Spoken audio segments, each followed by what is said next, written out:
شہر کو چلانے والا ادارہ کس حال میں ہے اور ایک نئی پٹری پہ جا رہا ہے. یہ بورڈ سے اب کارپوریشن کی طرف آیا ہے, تو اس میں ملازمین کی صورتحال کیا ہوگی؟ شہر کو چلانے والے اس ادارے میں ملازمین کو پیپلز پارٹی کے دور میں کیوں نہیں رکھا جا رہا ہے؟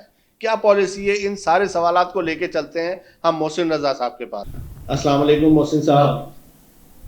سر, اس پارٹی کی کیا پالیسی ہے کہ اس شہر میں 6000 ویکینسیز ایک ایسے ادارے میں خالی ہیں جو 24 گھنٹے کام کرتا ہے اور اس کے ملازم اس شہر کا نظام چلا رہے ہیں, ملک کی معیشت یہ شہر چلا رہا ہے, تو آپ کیا فیل کر رہے ہیں اس وقت؟ بہت شکریہ.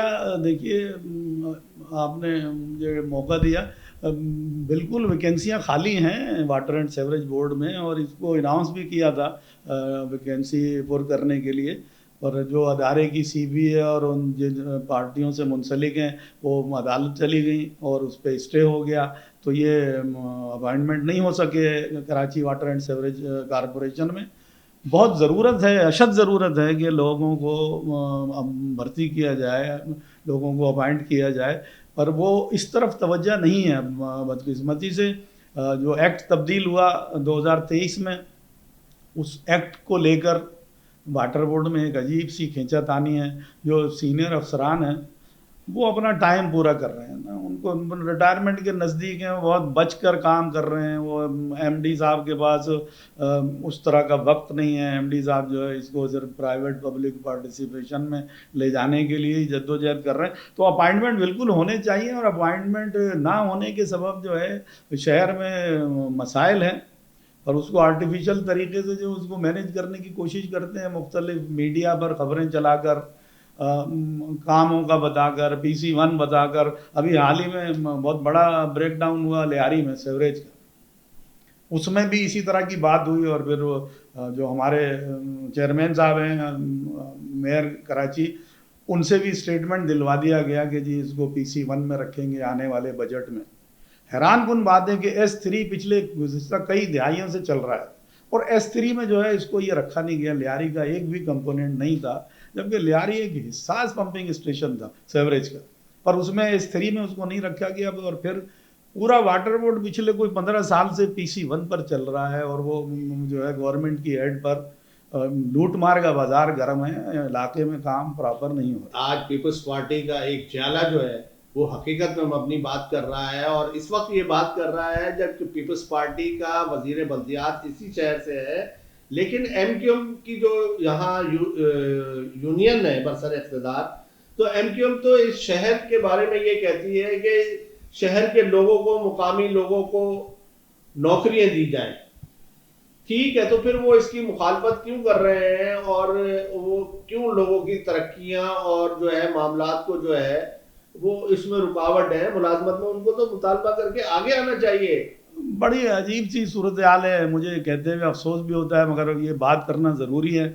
جب بھی بات کر رہے ہوتے ہیں یہ ہمارے دوست سی بی اے کے خاص طور پہ, یا ان سے ریلیٹڈ جو ان کے تنظیم کے دوست ہیں, تو وہ کہتے ہیں اندرون سندھ سے بھرتی نہیں ہونے دیں گے.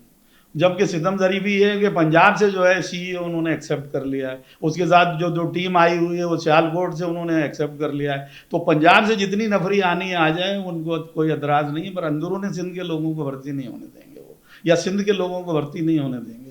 جبکہ یہ میں یہاں وضاحت کرنا چاہتا ہوں کہ ڈومیسائل کی شرط تھی صرف کراچی بیسڈ ہونا تھا.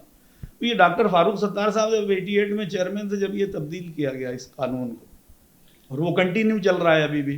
تو مگر یہ کیونکہ ان کی پارٹی پالیسی ہوتی ہے, ہم ادارے کو بچانے کی بات کرتے ہیں, ہمیں اس سے غرض نہیں کہ پیپلز پارٹی کا چیئرمین ہے یا کسی اور تنظیم کا جماعت کا چیئرمین ہے. ہم لوگ ہمیشہ سے آواز اٹھاتے رہے. یہاں پر پابندی ہو جاتی ہے دوستوں کو جو ہے وہ اپنی تنظیم کے خلاف یا چیئرمین کے خلاف یہ بات کرنے کی, حقائق بتانے سے پرہیز کرتے ہیں. واٹر بورڈ میں بھرتیاں کب ہوئی تھیں اور کس کے دور حکومت میں ہوئی تھیں؟ 2007 میں بھرتی ہوئی ہے, آخری جو بھرتی ہوئی ہے. میئر تھے ہمارے چیئرمین مصطفیٰ کمال صاحب, ان کے دور میں کوئی 5,500-6 ہزار کے قریب لوگ بھرتی ہوئے, اور وہی اب بیچ کام کر رہے ہیں. اور جو یہاں پر ابھی جو سازش ہو رہی ہے وہ ان لوگوں کا خیال یہ ہے کہ ان کے جو ٹائم میں بھرتی ہوئی ہے وہ دوست کام نہیں کرتے, حالانکہ یہ غلط خبریں ہیں. اصل میں افسران کام نہیں کر رہے تھے، اصل میں جو ہے وہ ہیڈ آف دی ڈپارٹمنٹ بیٹھنا پسند نہیں کرتے تھے. جب سے باہر سے آنا لوگ شروع ہوئے، خاص طور پہ سندھ گورنمنٹ سے، تو واٹر بورڈ دن بہ دن تباہی کی طرف جا رہا ہے. اور ابھی بھی یہ سندھ گورنمنٹ سے گریڈ 19 کے افسر کو سی ای او انٹرویو کر کے، خود ہی سیکریٹری تھے، خود ہی انہوں نے پرپوزل بنائے، خود ہی انہوں نے کنسلٹنٹ اپائنٹ کیے، اور از خود وہ جو ہے وہ مارکیٹ بیسڈ لینا تھا انہوں نے ایم ڈی. مارکیٹ بیس کے بجائے وہ خود گریڈ 19 کے جو ہے وہ یہاں پر اپائنٹ ہو گئے ایز اے مینیجنگ ڈائریکٹر. 2-3 عہدے چلاتے رہے ہیں کنٹینیو. اور تباہی کے اصل ذمہ دار ہیں ہی سید صلاح الدین احمد صاحب اس وقت واٹر اینڈ سیوریج بورڈ کی. یہ بتائیے کہ ڈی ایم ڈیز کی پوسٹ ابھی بجٹ میں ہے اور ایگزیکٹو افسران کی تعیناتی ہو رہی ہے، تو بات یہ ہے کہ 2 پوسٹوں پہ، جیسے کہ صلاح الدین صاحب سی ای او بھی ہیں اور وہ ایم ڈی بھی ہیں، 2 پوسٹیں کیوں ہیں؟ ڈی ایم ڈی کیوں نہیں ہے؟ D M D technical services اس وقت اپنی پوسٹ پہ کیوں نہیں ہے؟ دیکھیے، جب تھے D M D technical services, ہمارے ابھی دوست ریٹائر ہوئے ہیں ایوب شیخ صاحب، وہ کے ڈبلیو ایس ایس آئی پی کے پروجیکٹ میں بھی کام کر رہے تھے اور یہ D M D technical services بھی تھے. ان کے ساتھ بھی یہی المیہ تھا کہ وہ ریٹائرمنٹ کے نزدیک تھے. جتنے بھی لوگ، وہ سب یہ پروجیکٹ اناؤنس میں انٹرسٹڈ ہیں، یہ باہر کے دوروں میں انٹرسٹڈ ہیں، اس کے علاوہ کام کرنے کو بالکل تیار نہیں. ایم ڈی صاحب کے بھی پاس بھی کوئی واٹر اینڈ سیوریج بورڈ کے لیے کوئی واضح پلان نہیں ہے. کوئی کنسلٹنٹ رکھ کے وہ صرف ڈرا رہے ہیں. ڈپٹی کمشنر جیسے امن و امان کو کراچی کے سنبھال رہے ہوتے ہیں اور بازار میں ریٹ کنٹرول نہیں کر پاتے، اسی طرح سے واٹر بورڈ بھی ہے. لیکن صلاح الدین صاحب، واٹر بورڈ کا پچھلا حال دیکھیں، کھنڈرات میں تبدیل ہوا وہ واٹر بورڈ. آج آپ داخل ہوں تو واٹر بورڈ میں لگتا ہے کہ کسی ادارے میں داخل میں، آپ کسی دفتر میں جائیں، آر آر جی کے دفتر میں جائیں، دفتروں میں جائیں تو ماحول اچھا ہے. پھر میڈیکل کو کمپیوٹرائز کیا جا رہا ہے، ٹینکر کا نظام کمپیوٹرائز کیا گیا ہے. ان ساری چیزوں کو آپ جو ہے اس پہ بات کیوں نہیں کر رہا ہے؟ یہ کیا بہتری کا ایک رخ نہیں ہے؟ دیکھیے، یہ ایک خوبصورت چہرہ اس سے پہلے بھی دکھایا گیا تھا، کوئی 10-12 سال پہلے.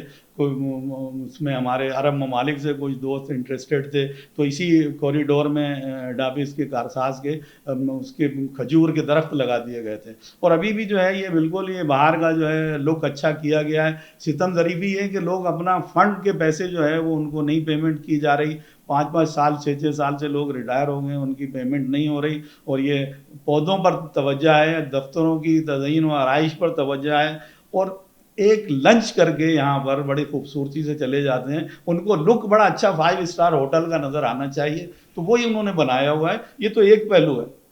اور اگر اس میں تھوڑا سا اور تحقیقات کی طرف چلے جائیں تو یہ جو نرسریاں، اس کا کوئی ٹینڈر نہیں ہوا ہے، ایس پی پی آر اے کے تحت کوئی اس کی اخبارات میں یا اس میں نہیں آیا ہے، کم سے کم ہماری نظر سے نہیں گزرا. اور ہماری اطلاعات تو یہ بھی ہیں کہ مختلف بڑی لائنوں پر جو ہے وہ نرسریوں کو جو ہے انہوں نے وہ جگہ دے دی ہے اور ان سے یہ لگا لیا. ابھی ورلڈ بینک میں کے ڈبلیو ایس ایس آئی پی میں اگر پیسے چارج ہو رہے ہیں تو اس کا ہمیں اندازہ نہیں. دیکھیں، بات یہ ہے کہ صلاح الدین صاحب کو اگر سی ای او تعینات کیا گیا ہے تو ایک انٹرویو کے بعد کیا گیا اور افسران کو، اور اس کے پیچھے ایک بڑا پروگرام ہے سندھ حکومت کا بھی، جس کے تحت ورلڈ بینک کے ساتھ ایک سمجھوتا کیا گیا ہے اور 2000 ارب روپے وہ آپ کو قرضہ دیا گیا ہے اصلاحات کے لیے، جس پہ آپ یہ دیکھیں کہ کیا اصلاحات شروع نہیں ہوئی ہے کیا واٹر بورڈ میں؟ لوٹ مار کا بازار گرم ہے، بولنے والا کوئی ہے نہیں، چیک اینڈ بیلنس کا کوئی سسٹم نہیں ہے، افسران کو دبایا ہوا ہے، بالکل سختی سے بات نہیں کر سکتے. اب یہ لیکیجز پر کام کر رہے تھے، ہب ڈیم سے جو ہے منگو پیر کی طرف جو ہے لیکیجز بنا رہے تھے. کوئی 12-15 فٹ کے پائپ پہ 9 کالر بنا کے جو ہے وہ اس پہ لوہے کے وہ لگا رہے ہیں. پائپ تبدیل کرتے تھے تو بہتر انداز میں کام ہو سکتا تھا اور پیسے بھی بچتے. اور ہماری معلومات کے مطابق کوئی 7-8 لاکھ روپے فی کالر وہ استعمال کر رہے ہیں. تو اگر ایک 12-15 فٹ کے پائپ میں 6-7 جوائنٹ لگ جائیں گے تو اس پائپ کا تو ویسے ہی بیڑا غرق ہو جائے گا.